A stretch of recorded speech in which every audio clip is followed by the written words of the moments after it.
رحمۃ اللہ ہمارے سب نہیں آیا. مسئلہ حل ہو گیا. اچھا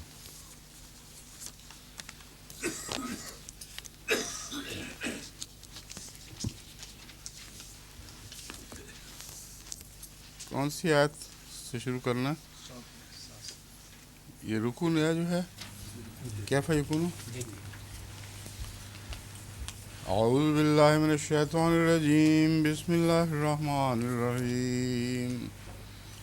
کیف یکون للمشرکین عہد عند اللہ وعند رسولہ الا الذین عاہدتم عند المسجد الحرام فما استقاموا لکم فاستقیموا لهم ان اللہ یحب المتقین.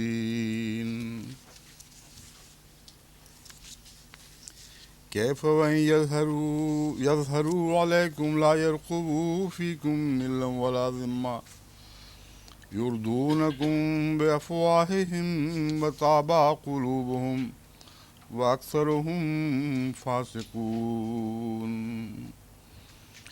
اشتروا بآیات اللہ ثمنا قلیلا فصدوا عن سبیلہ انہم ساء ما كانوا یعملون.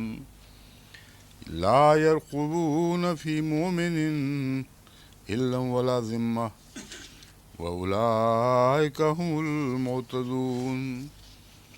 فإن تابوا وأقاموا الصلاة وآتوا الزكاة فإخوانكم في الدين ونفصل الآيات لقوم يعلمون. وإن نكثوا أيمانهم من بعد عهدهم وطعنوا في دينكم فقاتلوا أئمة الكفر إنهم لا أيمان لهم لعلهم ينتهون.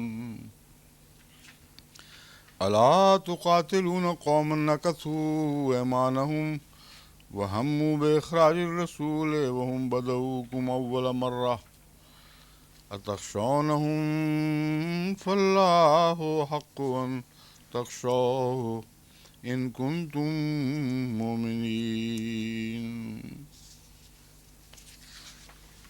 قاتلوهم يعذبهم الله بأيديكم ويخزهم وينصركم عليهم ويشفي صدور قوم مؤمنين ويذهب غيظ قلوبهم ويتوب الله على من يشاء والله عليم حكيم.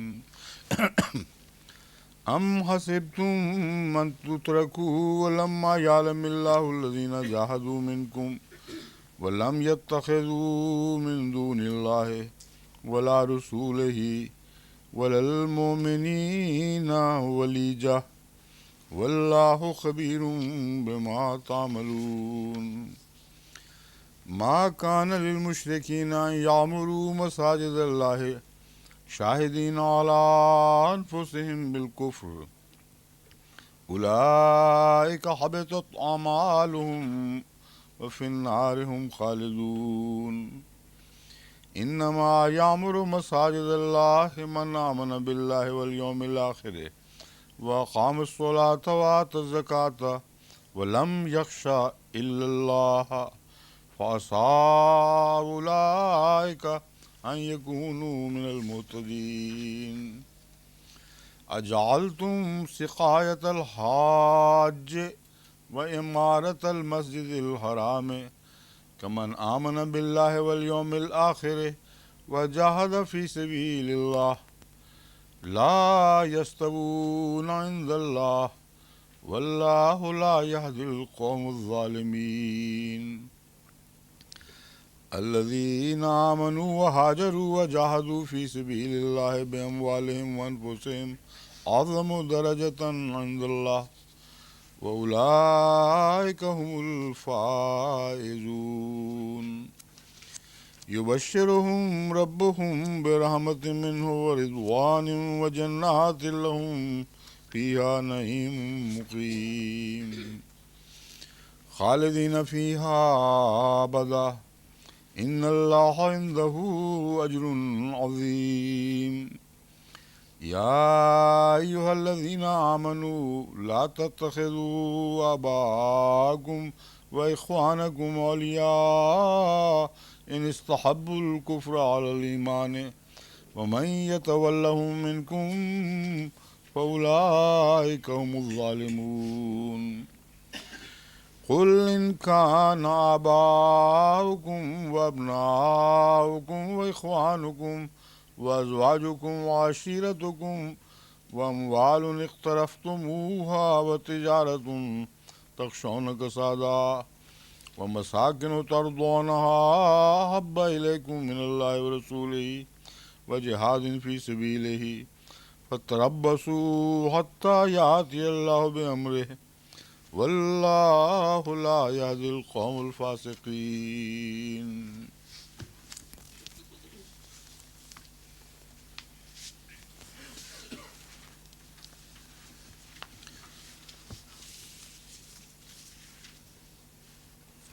کیف یکون للمشرکین عہد عند اللہ وعند رسولہ، مشرکوں کے لیے اللہ کے نزدیک اور اس کے رسول کے نزدیک کیسے عہد رہ سکتا ہے، کیسے ان کو عہد پر قائم رہ سکتے ہیں مراد ہے۔ الا الذین عاہدتم عند المسجد الحرام، ان لوگوں کے سوا جن سے تم نے مسجد حرام کے قریب عہد لیا۔ کیوں جی اندہ مسجد حرام سے کے بیچ میں عہد مراد ہے یا قریب عہد مراد ہے؟ قریب زیادہ قریب ہے کیا سر؟ ہاں، کیونکہ بیچ کا عہد تو مجھے کوئی یاد نہیں پڑنا۔ جی آپ کے علم میں ہے کوئی مومن صاحب مسجد حرام میں بیٹھ کر عہد لیا گیا ہو؟ پھر یہ کون سا عہد ہے جس کی طرف اشارہ ہے؟ صلح حدیبیہ والا عہد تو نہیں ہے؟ وہی لگتا ہے، تو پھر قریب ہی مانے ہوئے نا۔ ہاں، کیونکہ صلح حدیبیہ کے عہد کے سوا اس پہلی تاریخ میں کوئی عہد میرے علم میں ایسا نہیں ہے جس کے متعلق کہا جا سکے کہ مسجد حرام کے قریب عہد لیا گیا ہو، اور جو لوگ اس میں شامل تھے وہ اس وقت پیش نظر ہیں۔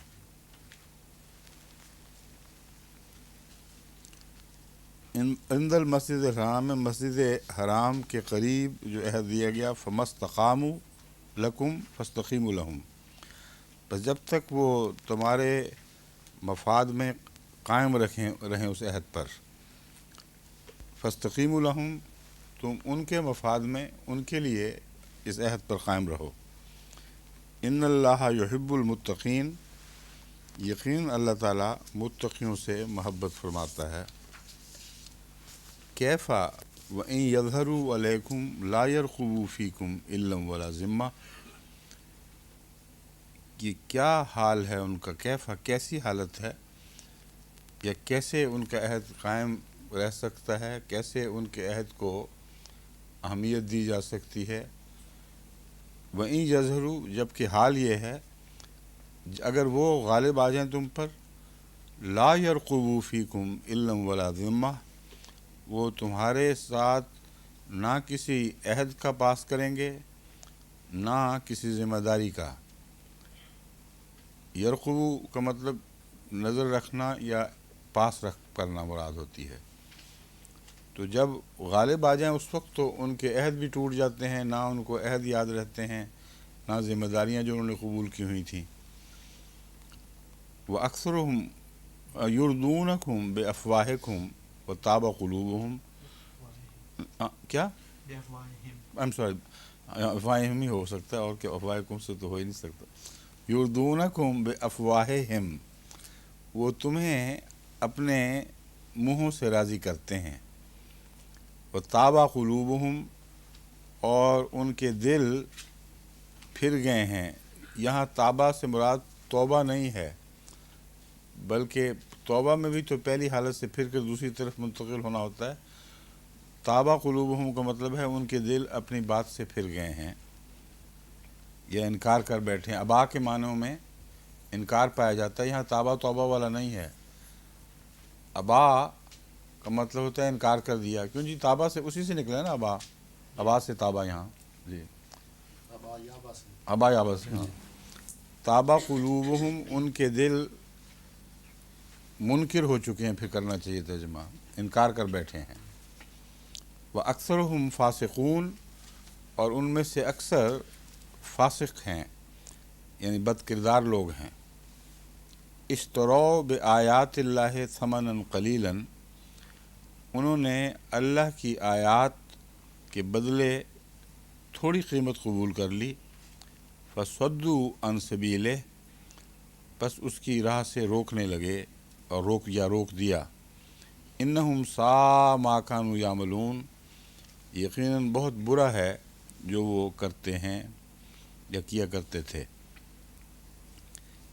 یہاں مشرکوں کی بات ہو رہی ہے، تو کن آیات کے بدلے انہوں نے تھوڑی قیمت قبول کی، یہ مراد ہے، یہ زیر بحث آنا چاہیے. اب کیوں جی؟ عامر صاحب اور قمر صاحب، امام صاحب تو ہیں نہیں، مومن صاحب ہیں، یہی تین ہیں جو اس مضمون پہ روشنی ڈال سکتے ہیں. عام طور پر منافقوں کے لیے یہ محاورہ ملتا ہے، اور وہ لوگ جو دین کا علم رکھنے والے لوگ ہیں، جیسے یہود، جو جن کے دل خالی ہو چکے تھے، کہ وہ اللہ تعالیٰ کے آیات کو تھوڑی قیمت پر بیچ دیتے ہیں اپنے مفاد کے لیے. یہاں جس کانٹیکسٹ میں، جس سیاق و سباق میں بات ہو رہی ہے، یہ مشرکین ہیں. تو ان کے لیے اس آیت کا کیا معنی ہوگا؟ اشتروا بآیات اللہ ثمنا قلیلا فصدوا عن سبیلہ.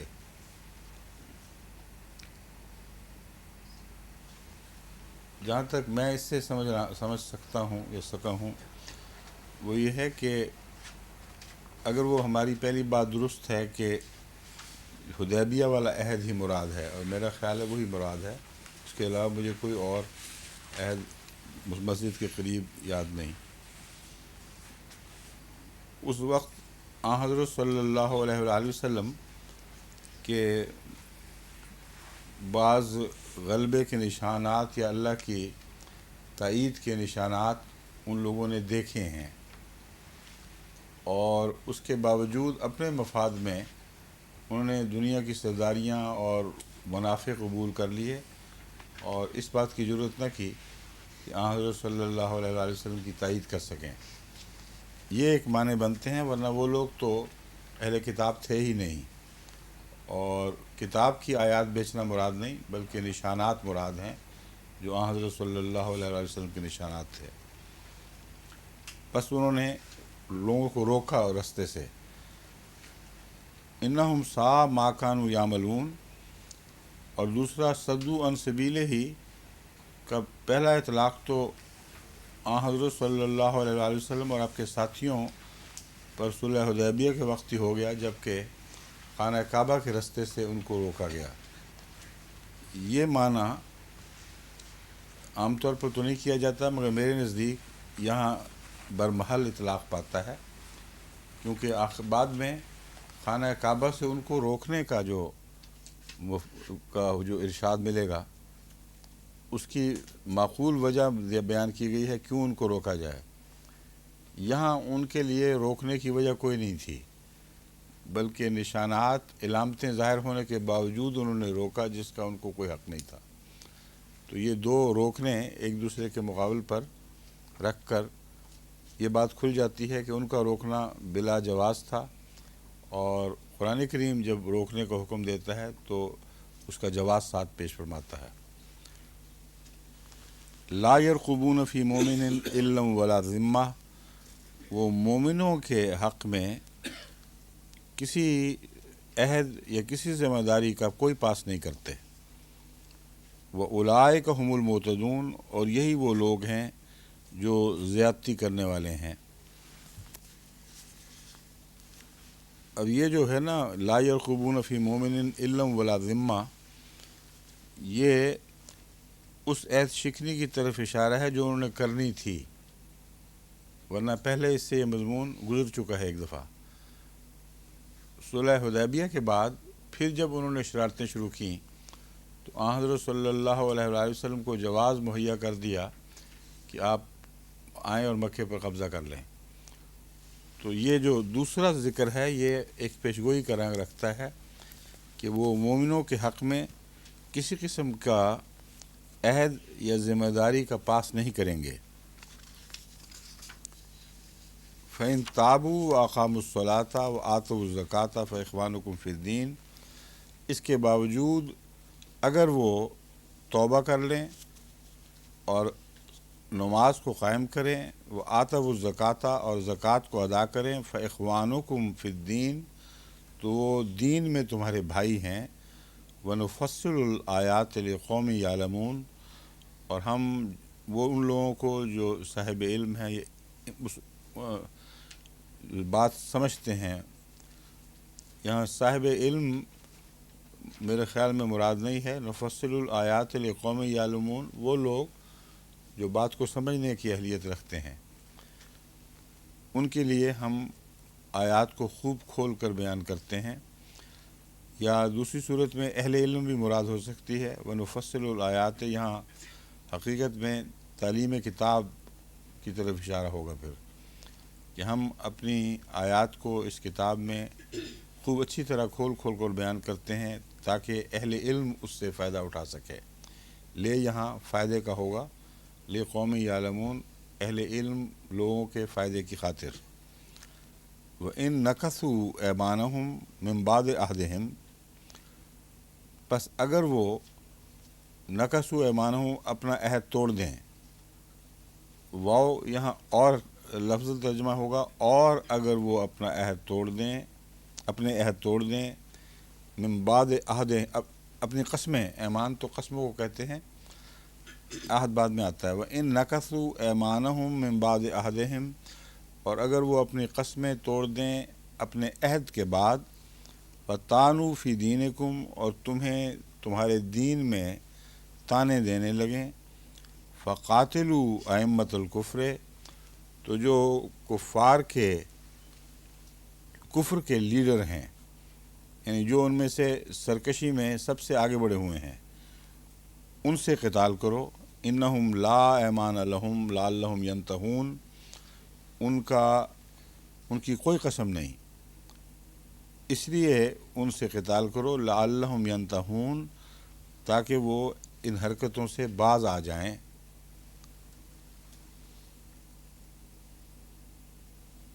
یہاں ائمۃ الکفر کا ذکر ہے، آگے پھر پوری قوم سے قتال کا ذکر ہے۔ یہ فرق کیوں کیا گیا یہاں؟ پہلے ائمۃ الکفر ہے، بعد میں فرمایا ہے الا تقاتلون قوما نکثوا ایمانہم وہموا باخراج الرسول وہم بدؤکم اول مرہ، کیوں تم ایسی قوم سے قتال نہیں کرتے جنہوں نے عہد اپنی قسمیں توڑ ڈالیں، وہموا باخراج الرسول اور تہیہ کر لیا رسول کو نکالنے کا، وہم بدؤکم اول مرہ اور یہ وہ لوگ ہیں جنہوں نے تمہارے خلاف پہل کی ہے، یعنی سرکشی اور ظلم میں تمہارے خلاف پہل کی ہے ان لوگوں نے۔ اتخشونہم کیا تم ان سے ڈرتے ہو؟ فاللہ احق ان تخشوہ پس اللہ ہی ہے جو زیادہ حقدار ہے ان تخشوہ کہ تم اس سے ڈرو، ان کنتم مومنین اگر تم ایمان لانے والے ہو۔ ان نکثوا ایمانہم من بعد عہدہم اس میں پہلے ہی پیشگوئی کے رنگ میں بیان کیا جا چکا تھا کہ انہوں نے اپنے عہد توڑنے ہیں، بس اگر وہ ایمان لانے کے بعد اپنے عہد توڑ دیں تو قاتلوا ائمۃ الکفر۔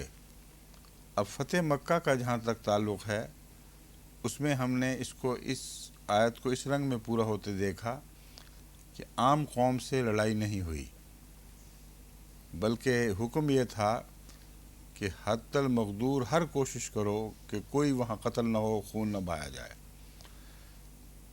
بلکہ صرف چند ایسے آدمی تھے جن کے متعلق فتح مکہ کے بعد بھی جان بخشی نہیں کی گئی۔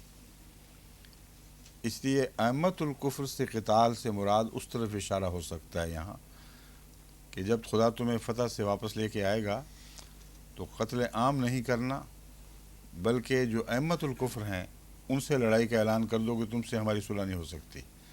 وہ چند گنتی کے لوگ تھے اور بعد میں ان میں سے بھی بہت سے معاف کر دیے گئے، بہت سے تو نہیں تھے ہی، چند ان چند میں سے بھی معاف کر دیے گئے۔ اس کے بعد جو جہاد ہوا ہے وہ عام ہوا ہے، ارد گرد کے قبائل نے جو مکے والوں کی شے پر عہد شکنیاں کی تھیں اور حضرت صلی اللہ علیہ وآلہ وسلم کے خلاف اور مہاجرین وغیرہ کے خلاف فوج کشی کے انتظام کیے تھے، یہ بنیاد ہے ان سے لڑنے کی۔ الا تقاتلون قوما نکثوا ایمانہم، کیونکہ اہل مکہ کے ساتھ جو عہد ہوئے تھے اس میں تمام قبائل کا معاملہ بھی زیر غور آیا تھا۔ صلح حدیبیہ کے وقت صرف اہل مکہ سے صلح نہیں کی گئی تھی، بلکہ یہ فیصلے ہوئے تھے کہ جو ہمارے حلیف ہیں ان پر اگر تم نے ہاتھ ڈالا تو ہم ان کی معاونت کریں گے اور پھر تم عہد شکن ہوگے، تم پر الزام آئے گا، اور جو تمہارے حلیف ہیں اگر ہم نے ان پر زیادتی کی تو پھر تمہیں حق ہے کہ تم ہمارے خلاف لڑائی کرو۔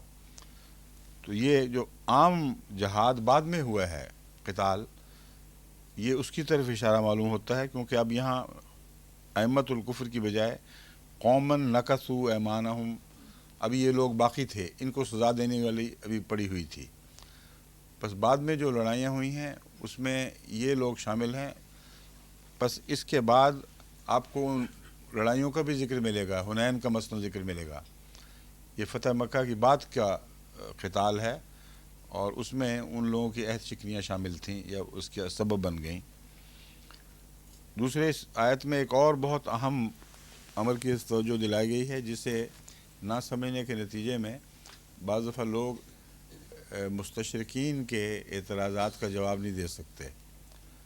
وہ یہ کہتے ہیں کہ بعد میں ہر جگہ پہلے دشمن نے حملہ نہیں کیا بلکہ رسول اللہ صلی اللہ علیہ وسلم نے پہل کی ہے، تو تم جو یہ کہتے تھے کہ دفاعی جنگیں، وہ معاملہ وہ کہاں گیا؟ تمہارا جواب اور ان کا جواز کیا ہے پھر جنگوں کا؟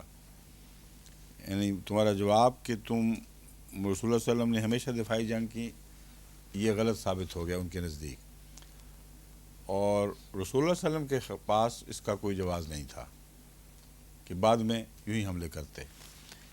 اس آیت میں ان اعتراضات کا جواب دیا گیا ہے۔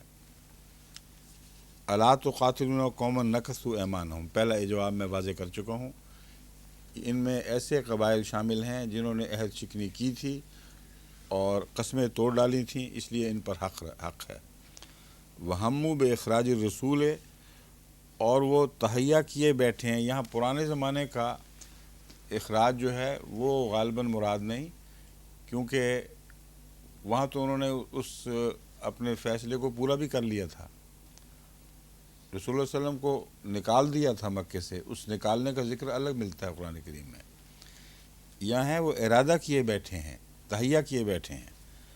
بے اخراج رسول ہے کہ آن حضرت صلی اللہ علیہ وآلہ وسلم کو مکے سے نکال دیں گے، یعنی مکے پہ جو آپ کو تسلط قائم ہوا ہے اس کو توڑ دیں گے اور صورتحال کو الٹا دیں گے۔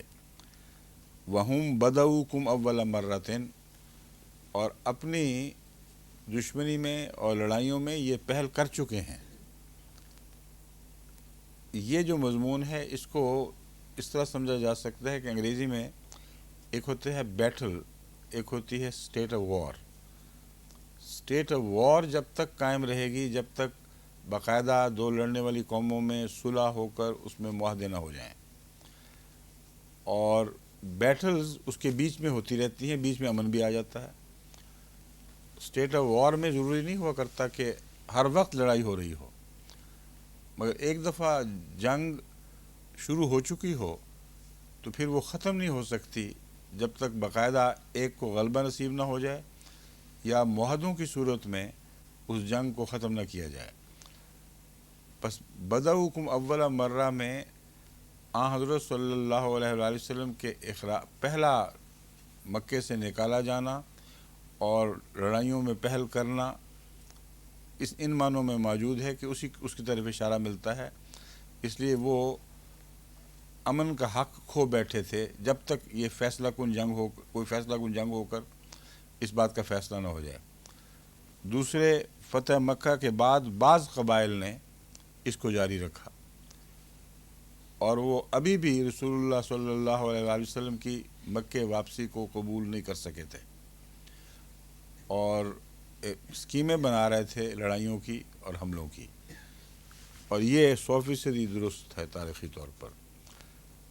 مگر اس سے قطع نظر میں بتا رہا ہوں کہ جب ایک دفعہ جنگ شروع ہو جائے کسی کی زیادتی کی وجہ سے، تو جب تک کوئی معاہدہ یا کوئی غالب فتح اس جنگ کے دور کو ختم نہ کر دے، بعد کی لڑائیوں کے لیے ہر لڑائی کے لیے کوئی وجہ ڈھونڈنی ضروری نہیں ہے۔ بس جو جنگیں فارس سے ہوئیں، ایران سے ہوئیں یا رومیوں سے ہوئیں، ان میں یہی آیت ہے جو دلیل بنا رہی ہے۔ پہل ان کی طرف سے ہوئی تھی، رسول اللہ صلی اللہ علیہ وسلم کے قتل کے ارادے سے حکم نامہ دے کر ایلچی کو بھجوایا گیا تھا، اور مسلمانوں کے خلاف شرارتوں اور فسادوں میں پہل ایران نے کی تھی۔ اسی طرح شمالی سرحدوں پر بھی وہ پہل کر چکے تھے رومی لوگ۔ اس لیے اب وقت کی بات ہے، جوابی کارروائی کا حق مل چکا ہے، اور فوری طور پر اگر 4 سال کے بعد بھی کوئی لڑائی ہو تو فوری طور پر اس سے پہلے کسی نئی شرارت کی ضرورت نہیں ہے۔ یہ قطعی بات ہے کہ نہ اہل فارس سے کوئی معاہدہ امن کا ہوا، نہ اہل روم سے ہوا، اور جب بعد میں جہاں ہوا اس کی مسلمانوں نے پابندی کی ہے۔ بس اسٹیٹ آف وار ڈکلیئر ہو جاتی ہے اگر کوئی قوم زیادتی میں پہل کر جائے، اور اس کا فیصلہ 2 ہی طریق پر ہے، اور آج کل کے مسلمہ اصول یہ ہیں، ان میں قطعاً کوئی فرق نہیں ہے، زمانے کا کوئی فرق نہیں۔ جب ایک دفعہ کوئی قوم کسی کے خلاف پہل کر جائے تو پھر وہ حق قائم رہ جاتا ہے، سوائے صلح کے معاہدے کے یا غلبے کے اس حق کو پھر تبدیل نہیں کیا جا سکتا۔ اور یہ اگلی بات یہ ثابت کر رہی ہے کہ ابھی وہ اکثریت میں ہیں، تمہارا دل نہیں چاہ رہا بہانے ڈھونڈ کر لڑنے کو، بالکل برعکس صورت ہے۔ اتخشونہم، جن لوگوں کا ذکر ہے ان میں اتنی طاقت ہے کہ خدا فرماتا ہے کہ تم ان سے ڈر رہے ہو نا، یا ڈرنے کی وجہ سے تم جوابی کارروائی نہیں کرتے، تو جو ڈرنے کی وجہ سے جوابی کارروائی نہ کر رہا ہو اس کو انگیخت کیا جا رہا ہے خدا تعالیٰ کی طرف سے۔ صاف پتہ چلتا ہے کہ مومنوں کو از خود ان لوگوں سے لڑنے کا کوئی شوق نہیں تھا، بلکہ طبیعتوں میں ایک روک تھی، تردد تھا، جانتے تھے کہ یہ ابھی بھی ہم سے بہت زیادہ طاقتور ہیں۔ فَاللَّهُ أَحَقُّ أَن تَخْشَوْهُ، پس اللہ تعالیٰ زیادہ اس بات کا حقدار ہے کہ تم ان تخشوہ، کہ تم اس سے ڈرو، ان کنتم مومنین، اگر تم حقیقتاً مومن ہو۔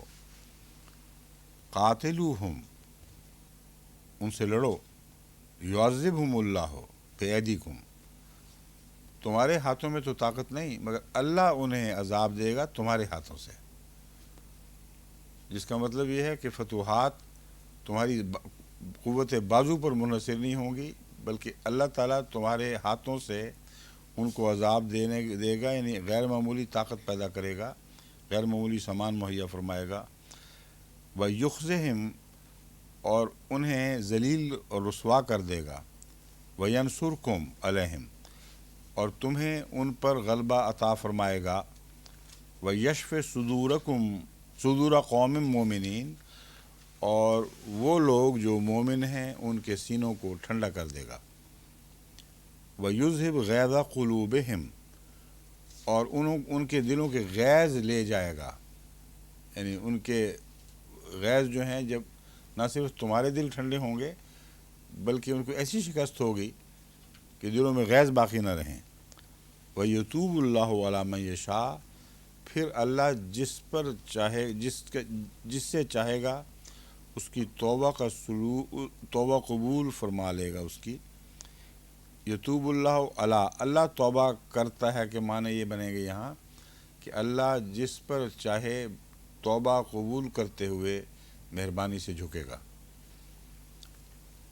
واللہ علیم حکیم، اور اللہ تعالیٰ بہت جاننے والا ہے اور بہت حکمت والا ہے، وہ جانتا ہے کہ کون اس بات کا لائق ہے کہ اس کی توبہ قبول کی جائے، کون اس کا سزاوار نہیں۔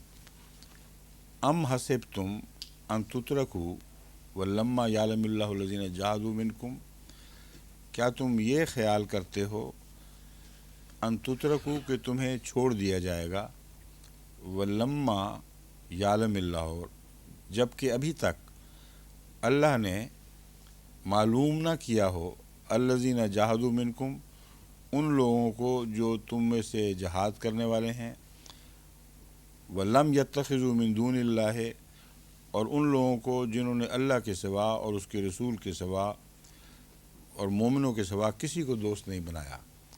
معلوم تو اللہ کو ہے ہی، معلوم کر لے گا سے مراد یہ ہے کہ ایسا امتیاز پیدا کر دے گا کہ سب دنیا کو معلوم ہو جائے۔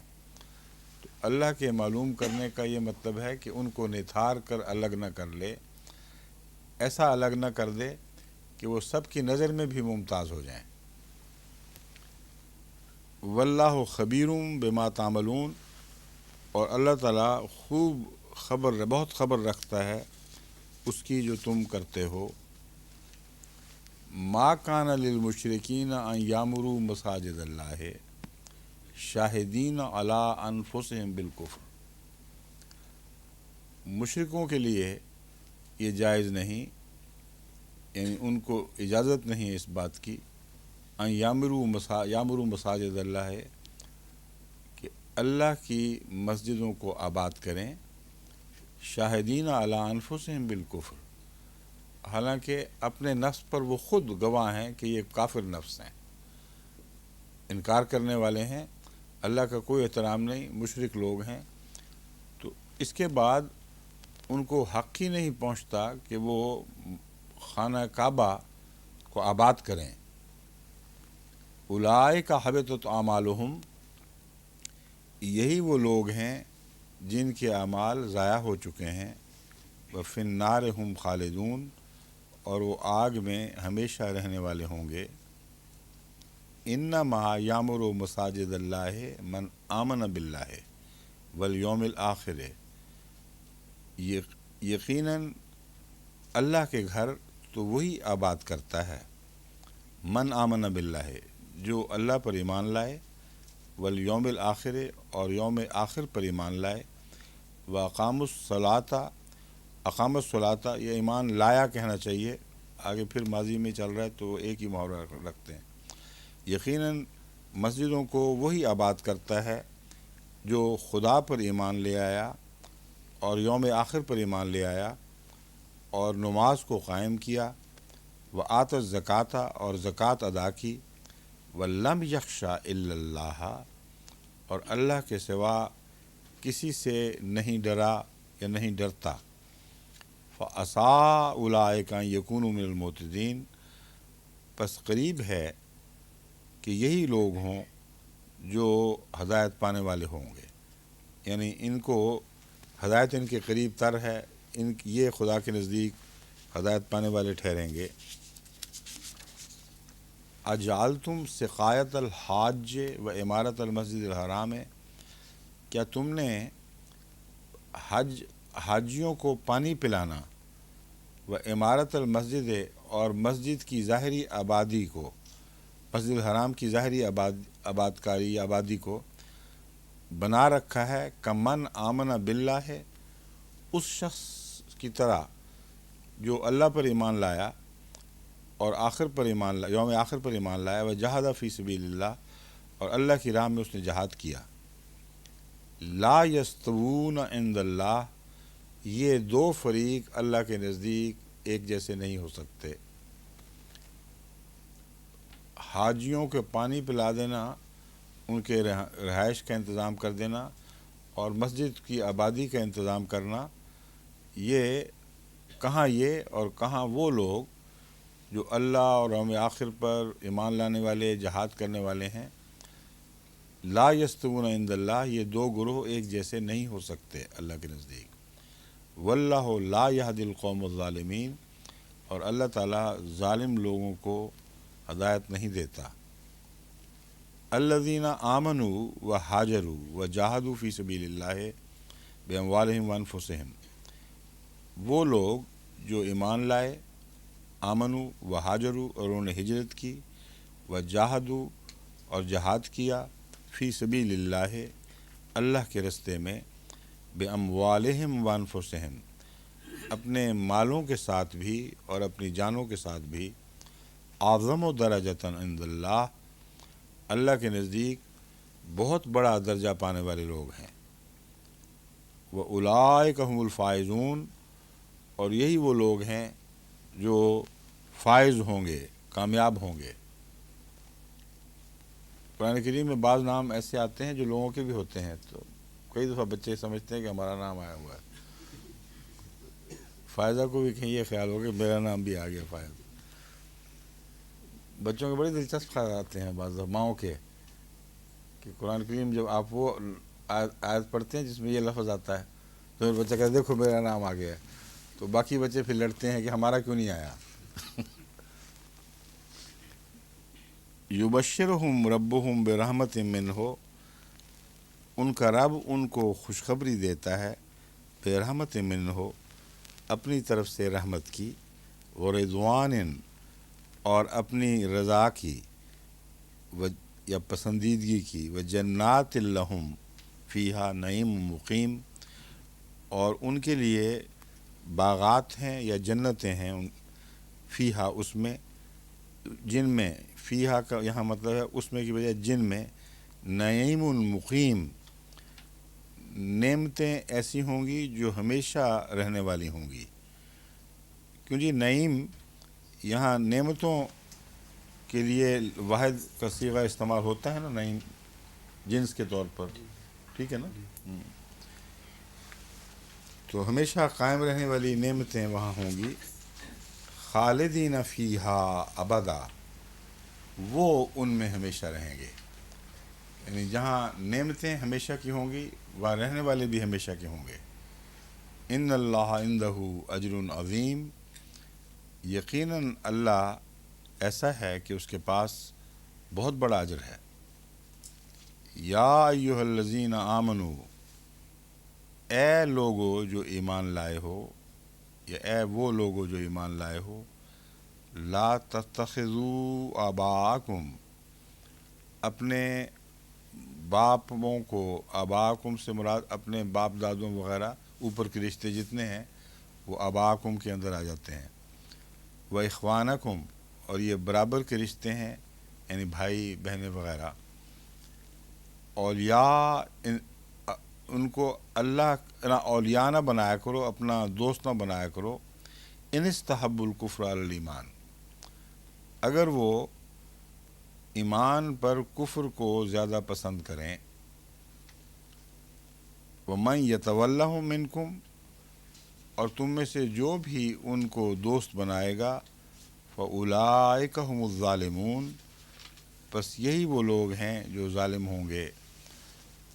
کیونکہ پہلے یہ تھا کہ مومنوں کے خلاف وہ کوئی تعلق، کوئی عہد، کوئی پاسداری کا خیال نہیں کرتے، اس لیے اب تمہارا فرض یہ ہے کہ اگر تم سچے مومن ہو تو خواہ بڑے ہوں خواہ ساتھ کے ہوں، عزیز اقارب وغیرہ، ان کی خاطر نہ ان سے محبت کے رشتے نہیں باندھنے اگر وہ کفر پر قائم رہیں۔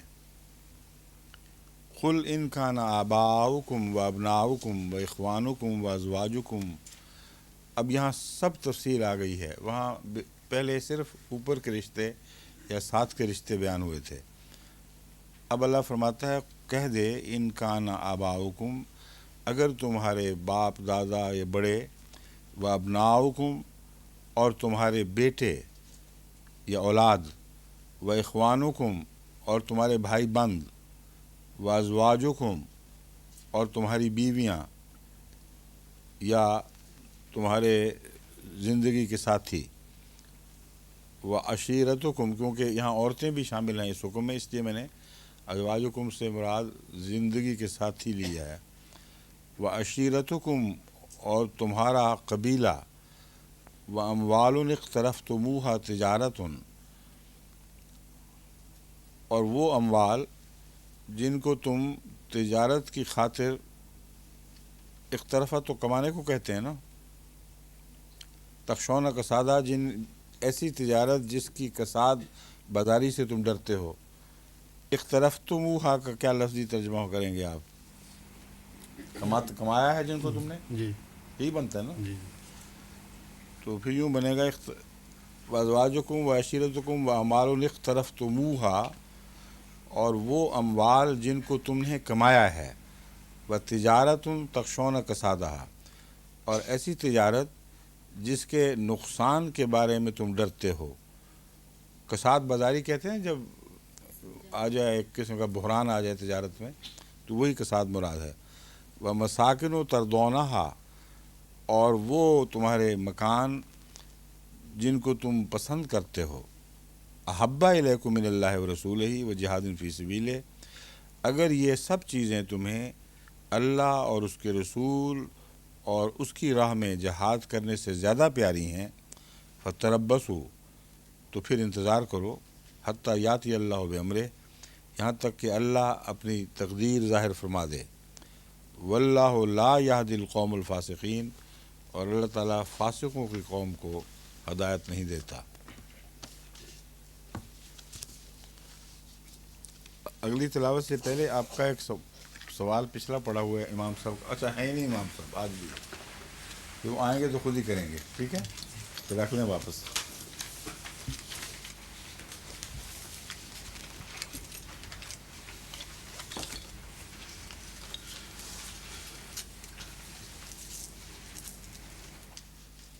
اعوذ باللہ من الشیطان الرجیم، بسم اللہ الرحمن الرحیم۔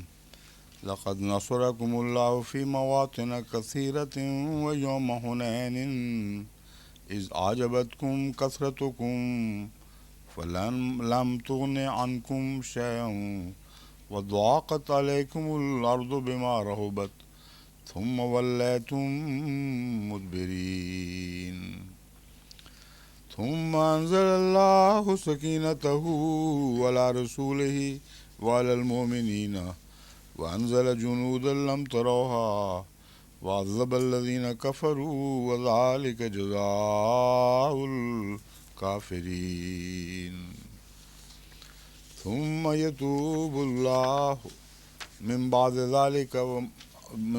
ذلک علی من یشاء واللہ غفور رحیم۔ یا ایھا الذین آمنوا انما المشرکون نجس فلا یقربوا المسجد الحرام بعد عامهم ھذا وإن خفتم عائلة فسوف یغنیکم اللہ من فضلہ ان شاء ان اللہ علیم حکیم۔ وإن خفتم عائلة فسوف يغنيكم الله من فضله إن شاء إن الله عليم حكيم۔ قاتلوا الذين لا يؤمنون بالله ولا باليوم الآخر ولا يحرمون ما حرم الله ورسوله ولا يدينون دين الحق من الذين أوتوا الكتاب حتیٰ یؤتوا الجزیۃ عن ید وہم صاغرون۔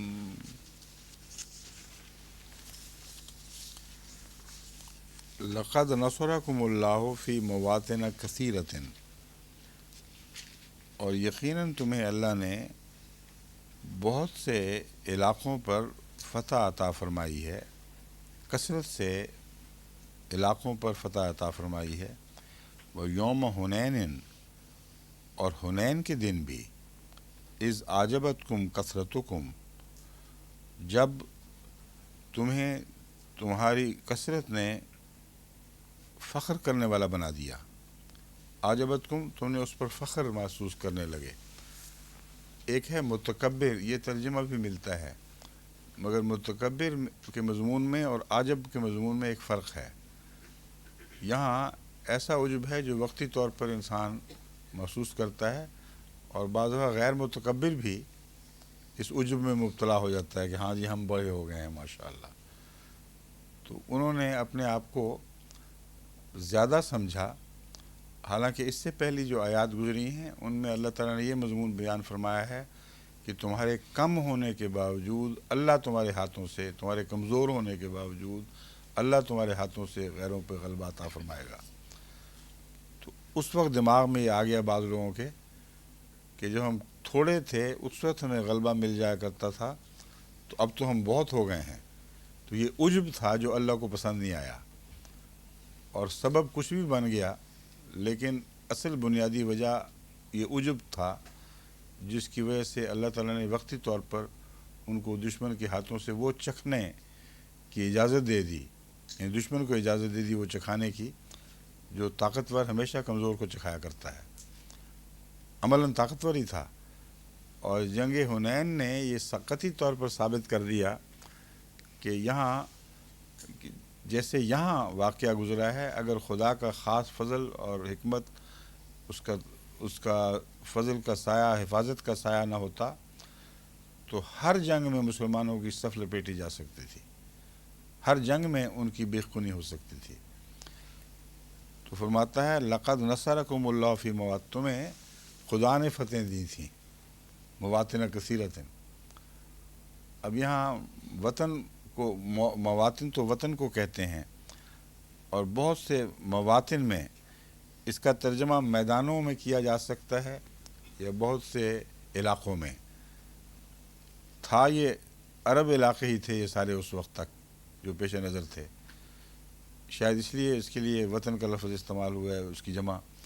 مگر آپ، میں نے کہ ماہر بن کے آئے ہیں عربی کے، مجید صاحب، عامر صاحب، مواطن کا لفظ یہاں کیا معنی رکھتا ہے؟ بات تو ہمیں سمجھ آ گئی، مختلف لڑائیوں کے میدانوں میں، مختلف علاقوں میں یہ ہوا، مگر یہاں مواطن کیوں کہا گیا ہے؟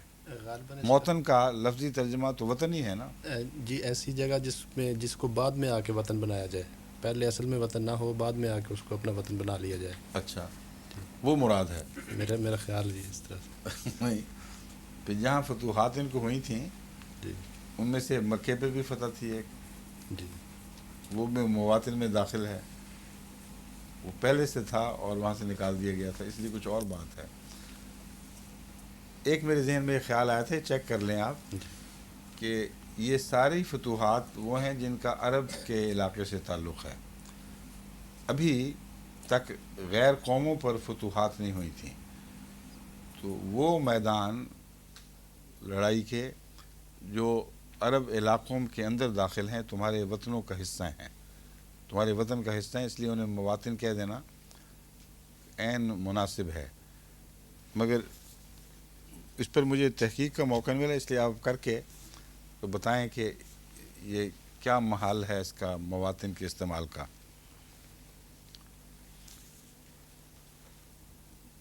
وَيَوْمَ حُنَيْنٍ اِذْ أَعْجَبَتْكُمْ كَثْرَتُكُمْ فَلَمْ تُغْنِ عَنْكُمْ شَيْئًا، اور جب تمہاری کثرت نے تمہیں فخر میں مبتلا کر دیا، فَلَمْ تُغْنِ عَنْكُمْ شَيْئًا، تمہارے کوئی چیز بھی کچھ کام نہ آئی، نہ تمہاری کثرت، نہ تمہاری ہتھیار بندی، نہ تمہاری جوانیاں، کیونکہ اکثر حنین میں زیادہ جوان طبقہ شامل تھا، اور وہ طبقہ تھا جو حضرت صلی اللہ علیہ وآلہ وسلم کے زیر سیادت تربیت پانے کی توفیق نہیں پا سکا تھا ابھی تک۔ اور یہ مکہ کے جوان جو اس وقت مسلمان ہوئے، اور بھی بہت سارے علاقوں کے لوگ جو مسلمان ہوئے، یہ کثرت سے ہجوم کر کے آئے۔ پہلے انہوں نے دیکھا ہوا تھا نا کہ مسلمانوں کو بڑی فتح ملتی ہیں، تو انہوں نے کہا چلو ہم بھی شامل ہوتے ہیں اب اس میں، اور بڑے فخر کے ساتھ انہوں نے کہا اب دیکھتے ہیں دشمن کیا کرتا ہے۔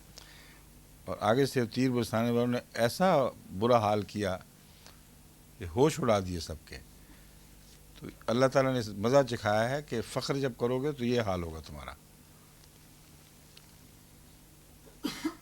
وَضَاقَتْ عَلَيْكُمُ الْأَرْضُ، تمہارے اوپر زمین تنگ ہو گئی، بِمَا رَحُبَتْ، فراخی کے باوجود، بڑی فراخ زمین تمہاری خدا نے کر دی تھی، مگر جب یہ ہوا تو زمین تم پر فراخی کے باوجود زمین تنگ ہو گئی، ثم ولیتم مدبرین، پھر تم پیٹھ دکھاتے ہوئے دوڑ گئے، پھر منہ پھیر لیا تم نے۔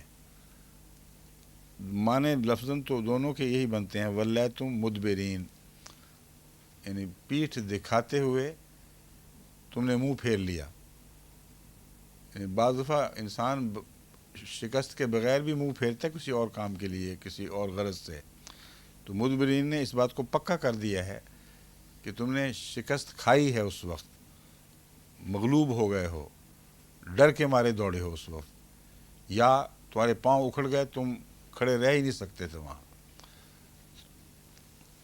ثم انزل اللہ سکینتہ علی رسولہ، اس کے باوجود اللہ نے اپنے رسول پر سکینت نازل فرمائی۔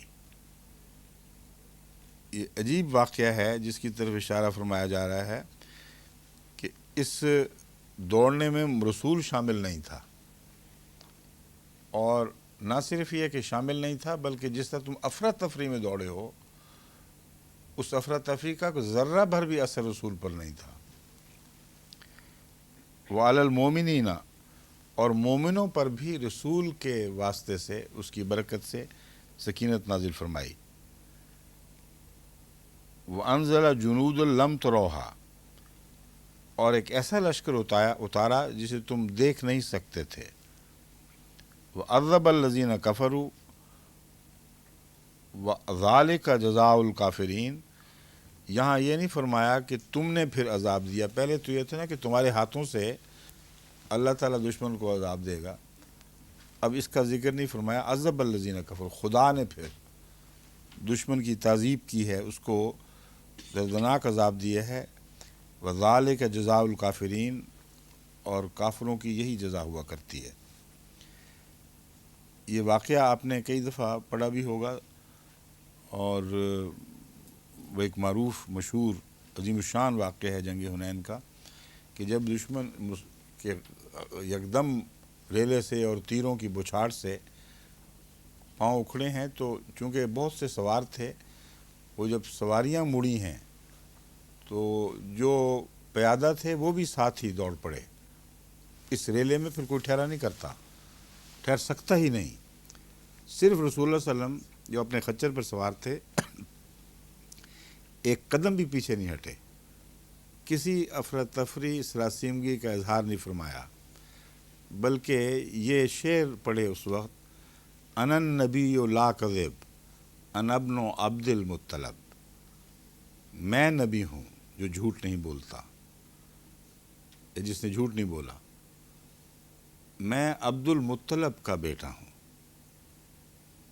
اب یہاں عبد المطلب صرف قافیے کی خاطر تو استعمال نہیں ہوا، رسول اللہ علیہ وسلم تو شاعر بھی نہیں تھے، اور کوئی بات بھی زائد نہیں فرمایا کرتے تھے۔ یہاں حکمت یہ تھی کہ وہ صحابہ جو دوڑ رہے تھے یا دوسرے جو نئے آئے ہوئے تھے، ابھی پوری طرح صحابیت کا ان کو مرتبہ نہیں ملا تھا، دشمن ان کے پیچھے لگا ہوا تھا، اور اصل دشمن کو محمد رسول اللہ علیہ وسلم کی جان چاہیے تھی، سب سے بڑی دشمنی آپ کی تھی، تو اپنی طرف متوجہ کیا ہے کمزوری کے باوجود۔ اس سے رسول اللہ صلی اللہ علیہ وسلم کے ایمان کا پتہ چلتا ہے، حیرت انگیز ایمان ہے، کامل یقین، پوری تسکین، اور ان کو بچانے کے لیے اپنا پورا تعارف کروا دیا ہے کہ وہ نبی جس کے تم دشمن ہو وہ بھی میں ہوں، اور اگر قبائلی دشمنیاں ہیں اور اہل مکہ سے دشمنیاں ہیں، عبد المطلب کے خاندان سے ہیں، تو وہ بھی میں ہی ہوں، تو ادھر میری طرف آؤ۔ اور اس آواز نے جو رسول اللہ صلی اللہ علیہ وسلم نے دی، اور پھر اس کو باقی صحابہ تک پہنچایا گیا کہ محمد رسول اللہ تو وہیں کھڑے ہیں اور تمہیں بلا رہے ہیں، اس نے ایسی کایا پلٹائی ہے کہ پھر مومنوں پر سکینت اتری ہے۔ پہلے محمد رسول اللہ صلی اللہ علیہ وسلم پر سکینت تھی، اور ذرہ بھی آپ میں افراتفری کے آثار نہیں پیدا ہوئے، آپ ہی کی برکت سے مومنوں پر پھر سکینت نازل ہوئی، اور ایسا لشکر اترا ہے جس کو تم دیکھ نہیں رہے تھے، جس کا مطلب یہ ہے کہ بعد کی جو فتح ہوئی ہے یہ واقعتاً تعجب انگیز ہے۔ میں نے بارہا کوشش کی یہ سمجھنے کی کہ اس افراتفری کے بعد جب پلٹے ہیں تو پھر کون سی ایسی عظیم الشان لڑائی ہوئی تھی جسے دشمن پہ غلبہ ہوا ہے، اور کوئی نہیں دکھائی دیتی۔ آپ بھی پڑھ کے دیکھ لیں، وہاں آ کر بالکل خلا پیدا ہو جاتا ہے، جیسے آگے جو کچھ ہوئے صرف فتح ہی ہوئی ہے، کچھ بھی نہیں ہوا باقی۔ وہ گھمسان کی لڑائیاں، وہاں شہادتیں، وہ باتیں کچھ دکھائی نہیں دیتی ہیں، وہ پلٹے ہیں اور فتح ہو گئی۔ تو یہ جو قرآن کریم کی آیت ہے کہ اللہ تعالیٰ نے عذاب دیا اور ایسے لشکر کے ذریعے اس کو تم دیکھ نہیں رہے تھے، اس کا مطلب ہے کہ دشمن پر ہیبت طاری ہوئی ہے۔ ایک فوج جس کے اس طرح قدم اکھڑے ہوں، جب وہ پوری جان، پوری طاقت کے ساتھ اور عزم کے ساتھ پلٹتی ہے تو اس سے ایک روب طاری ہوتا ہے، اور پھر کئی چیزیں دکھائی دینے لگتی ہیں۔ ایک آدمی جو نفسیاتی لحاظ سے مروب ہو جائے، اسے کئی چیزیں دکھائی دیتی ہیں، تو اس حملے کے وقت ان کی کیفیت کیا ہوئی ہوگی اللہ بہتر جانتا ہے، مگر نتیجہ ہم نے یہ دیکھا کہ بغیر کسی سخت لڑائی کے اچانک انہوں نے ہتھیار ڈالے ہیں، اچانک وہ غلام بنائے گئے، اور بڑی تعداد میں تھے جب وہ غلام بنائے گئے ہیں، قبائل کے قبائل بھیڑ بکریوں کی طرح آئے ہیں، اور پھر ان کے سارے اموال، کوئی وجہ سمجھ نہیں آتی کہ کیوں ایسا ہوا، سوائے اس کے کہ یہ اس آیت نے بات کھولی ہے کہ اللہ تعالیٰ نے غیر معمولی تصرف کے ساتھ ان کو عذاب دینے کا فیصلہ کیا تھا اور خود ہی عذاب دیا ہے۔ وَذَلِكَ جَزَاءُ الْكَافِرِينَ، یہاں مومنوں کی جزا نہیں بتائی ہوئی، کافروں کی جزا بتائی ہے کہ ان کو بہرحال رسوا کرنا تھا رسول اللہ صلی اللہ علیہ وسلم کے مقابل پر، اس لیے اللہ تعالیٰ نے یہ اقدام کیا۔ اسی قسم کا ایک مضمون بڑا دلچسپ اس میں بھی ہے، جنگ احد کے دوران بھی ہوا ہے، جہاں مومنوں کی تائید کی بجائے کافروں پر روب ڈالنے کا ذکر ہے پھر، مگر اب وقت ختم ہو گیا میرا خیال ہے، کیوں جی؟ 1 منٹ ہے، چلیں۔ ہیں؟ ہاں، جنود، ہاں کہاں ہے؟ میں نے کیا کر دیا تھا غلطی سے؟ اچھا، وہ کون سی آیت ہے؟ دکھائیں ذرا مجھے۔ وَأَنزَلَ السَّكِينَةَ عَلَىٰ رَسُولِهِ وَأَنزَلَ جُنُودًا، I'm sorry، ہاں، فوجیں اتاری ہیں۔ ٹھیک ہے، آپ بات ٹھیک کہہ رہے ہیں۔ جندن ہوتا ہے لشکر، تو جنودن میں نے غلطی سے یہ کہتے ہیں کہ تم نے واحد میں ترجمہ کر دیا ہے، جنود جند کی جمع ہے، جس کا مطلب ہے فوجیں اتاری تمہارے اوپر نہیں، یعنی اس موقع پر لم تروہا، جن کو تم دیکھ نہیں سکتے تھے یا دیکھ نہیں رہے تھے۔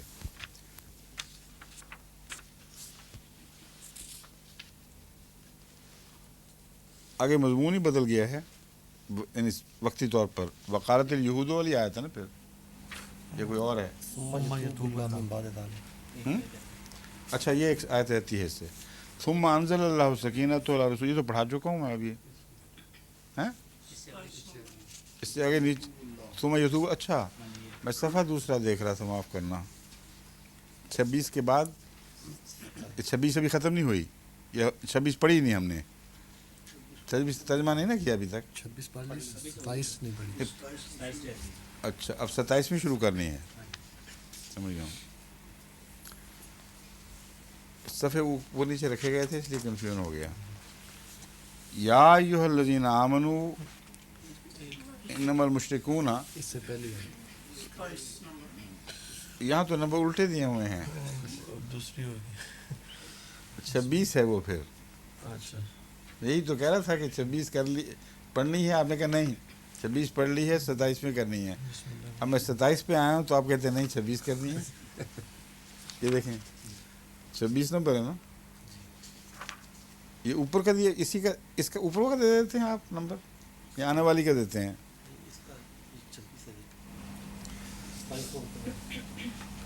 میں تو 26 سے نچلا پڑھتا ہوں، آپ نے نمبر غلط جگہ ڈالے ہوئے ہیں، ترجمے کی بجائے آیت کے اوپر ڈالنا چاہیے نمبر، اس لیے دھوکہ لگا مجھے، سمجھ گئے بات؟ جب 26 نمبر دیا تو میں اس سے اگلی آیت کو 26 سمجھ رہا ہوں، ویسے آپ کی بات درست ہے، یہ 26 پہلی تھی، لیکن ترجمے پر نمبر ڈال دیا غلطی سے، آیت کے سامنے چاہیے۔ ثم یتوب اللہ من بعد ذلک علی من یشاء، پھر اللہ تعالیٰ توبہ قبول کرتے ہوئے متوجہ ہوگا جس پر چاہے، یا ہوا جس پر چاہے، علامہ یشاء، واللہ غفور الرحیم، اور اللہ بہت بخشنے والا اور رحم فرمانے والا ہے۔ بس یہاں تک ہم ابھی پڑھ سکتے ہیں، وقت ختم ہو گیا ہے۔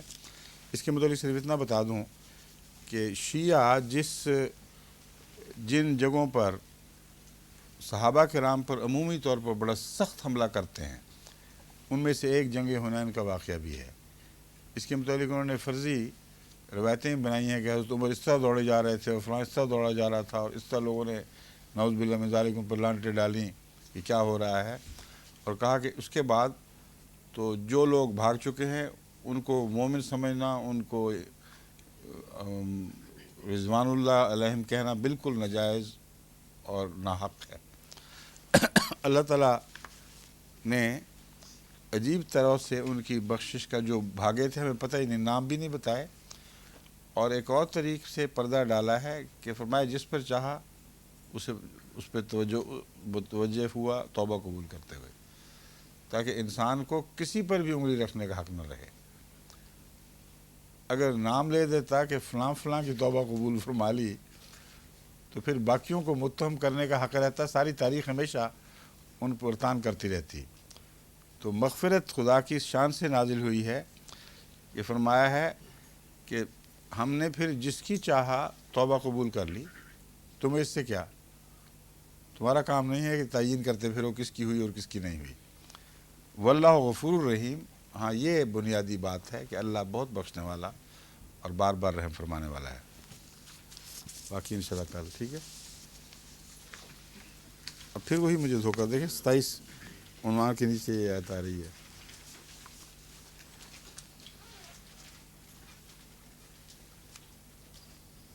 یہ آیت 28ویں ہے، 27ویں ہے، یہ 28ویں ہے، اس کو اوپر کر دیں۔ ٹھیک ہے، اچھا، السلام علیکم و رحمۃ اللہ۔